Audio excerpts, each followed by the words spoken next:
कोई मंत्र अक्सर ऐसा नहीं जिसमें मंत्र बनने की सामर्थ्य न हो,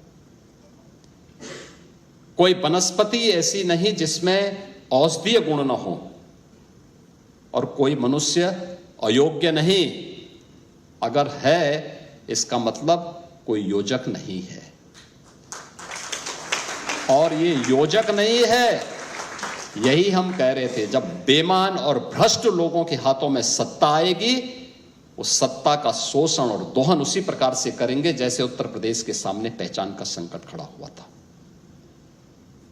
जो जाति के नाम पर भड़काते हैं भावनाओं को, परिवार के नाम पर दोहन करते हैं,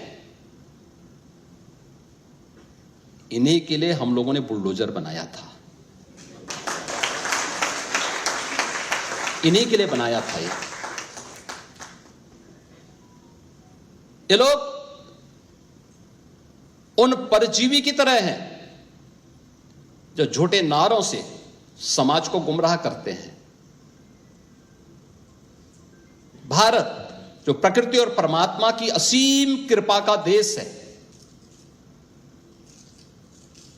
जब 1947 में यह देश स्वतंत्र होता है तो दुनिया की अर्थव्यवस्था में जिसका कभी हिस्सेदारी 40% हुआ करती थी, 2% तक सीमित रह गया था, मात्र 2%। आगे की यात्रा आपके सामने आपने देखी होगी। पिछले 11 वर्षों में आपने बदलते हुए भारत को देखा है। आज ये भारत 2014 में जो दुनिया की 11वीं अर्थव्यवस्था तक सीमित रह गया था, आज दुनिया की 4थी अर्थव्यवस्था है, और इस वित्तीय वर्ष के अंत में भारत दुनिया की 3री बड़ी अर्थव्यवस्था के रूप में अपने आप को प्रस्तुत करेगा। पर कैपिटा इनकम बढ़ी है, दुनिया के अंदर सबसे अधिक आर्थिक विकास के साथ भारत बढ़ रहा है। जब भारत आगे बढ़ रहा है तो भारत की सबसे बड़ी आबादी का राज्य आंखें मूंद करके चुपचाप नहीं बैठ सकता। उत्तर प्रदेश की 25 करोड़ जनता की भी अपेक्षाएं हैं, उनकी भी आकांक्षाएं हैं, और नैतिक रूप से उन अपेक्षाओं और उन आकांक्षाओं की पूर्ति करना हमारा धर्म बनता है। और यही हमारा धर्म है, जिस धर्म का निर्वहन करने के लिए पिछले 8.5 वर्षों से हम लोग उत्तर प्रदेश के अंदर कार्य कर रहे हैं। और इसीलिए उत्तर प्रदेश, भारत की जो ग्रोथ थी, उस ग्रोथ में उत्तर प्रदेश का योगदान पहले था। याद करिए 1947 में देश जब आजाद हुआ तो उत्तर प्रदेश का कंट्रीब्यूशन भारत की आर्थिक प्रगति में 14% थी, और 2016 में जब हम लोग आए ये घट करके 8% रह गया था, मात्र 8%। उत्तर प्रदेश देश की 7वीं अर्थव्यवस्था रह गया था, आबादी सबसे बड़ी, अर्थव्यवस्था 7वीं, और देश के आर्थिक प्रगति में उत्तर प्रदेश का कंट्रीब्यूशन केवल 8% रह गया था। इन 8-8.5 वर्षों के अंदर प्रत्येक क्षेत्र में जो प्रयास किए गए, हर एक क्षेत्र में जो प्रगति हुई है, वो आप सबके सामने है। आज से 8 वर्ष पहले उत्तर प्रदेश के अंदर वर्ल्ड क्लास इंफ्रास्ट्रक्चर की कल्पना करना भी एक सपना था। पर्व और त्योहारों के दौरान आपने देखा होगा, ये जब भी पर्व और त्योहार आते थे उत्पात शुरू हो जाती थी। अब उत्पातियों और उपद्रवियों को पता लगेगा कि 7 पीढ़ियां याद आएंगी उनको, क्योंकि कभी कभी बुरी आदतें जाती नहीं लोगों की, तो उसके लिए उनकी डेंटिंग पेंटिंग करवानी पड़ती है कायदे से, जिससे उनकी बुरी आदतों को हम ठीक कर सकें। और यही डेंटिंग पेंटिंग आपने देखा होगा कल बरेली के अंदर, हो मौलाना भूल गया कि शासन किसका है। वो ये मानता था धमकी देंगे और हम जबरदस्ती जाम कर देंगे। हमने कहा जाम नहीं होगा, कर्फ्यू भी नहीं लगेगा, लेकिन कर्फ्यू का सबक तुम्हें ऐसा सिखा देंगे कि तुम्हारी आने वाली पीढ़ी दंगा करना भूल जाएगी। क्या तरीका है जी?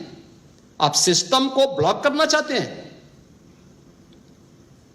और यह प्रवृत्ति थी यूपी के अंदर, 17 के पहले यही होता था। और हम इसी बात को कह सकते हैं कि 17 के बाद हमने कर्फ्यू भी नहीं लगने दिया, लेकिन ऐसे बैरियर को चुन चुन करके वे जिस प्रकार की भाषा को समझते थे उस प्रकार की भाषा से उनको समझा करके उसको उसकी सजा दिलाने का काम भी किया है। और उत्तर प्रदेश की ग्रोथ स्टोरी यहीं से शुरू होती है। अगर आजादी के समय, मैं उससे पहले नहीं जाता, लेकिन 1947 में भारत आजाद हुआ, अगर उस समय भारत की इकोनॉमी में भारत का, उत्तर प्रदेश का कंट्रीब्यूशन 14% था, तो ये 14% फिर से होना चाहिए। और 14% नहीं होना चाहिए, बल्कि जितनी आबादी है उत्तर प्रदेश की, उत्तर प्रदेश उतना कंट्रीब्यूशन करता हुआ दिखाई दे।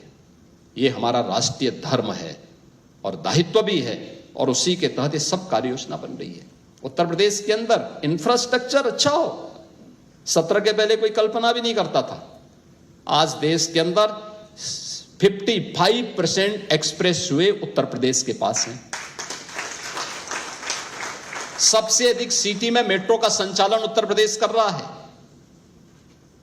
17 के पहले 2 एयरपोर्ट पूरी तरह क्रियाशील थे, लखनऊ और वाराणसी। गोरखपुर और आगरा आंशिक रूप से क्रियाशील थे। गोरखपुर में एक फ्लाइट आती थी, कभी भूल से आ गई, हम लोगों को ट्रेन से दिल्ली जाना होता था। आप सोचो 14 घंटे की हमारी जर्नी हुआ करती थी। बहुत इमरजेंसी में कोई होगा तो मुझे गोरखपुर से लखनऊ 6 घंटे बाई रोड आना पड़ता था, फिर यहां से मैं फ्लाइट पकड़ता था दिल्ली के लिए। आज गोरखपुर से 14 फ्लाइट चल रही हैं, 14 फ्लाइट देश के अलग अलग सिटी को जोड़ रही है। 16 एयरपोर्ट हमारे आज के दिन पे क्रियाशील हैं। देश का सबसे बड़ा एयरपोर्ट हम अगले महीने देश को समर्पित कर रहे हैं, नोएडा इंटरनेशनल एयरपोर्ट। यानी ये उत्तर प्रदेश वही है जो पहले बीमारू था। बीमारू था नहीं, बीमारू बना दिया गया था। बीमारू मानसिकता वालों ने इसको बीमारू बना दिया था। ये बीमारू मानसिकता वही है जो परिवारवाद और जातिवाद है, ये बीमारू मानसिकता है। और इसी बीमारू मानसिकता ने उत्तर प्रदेश को बीमारू बना दिया था। परिणाम क्या था? दंगे होते थे, दंगाइयों को मुख्यमंत्री आवास में बुला के सम्मानित किया जाता था, दंगाइयों की आवभगत होती थी,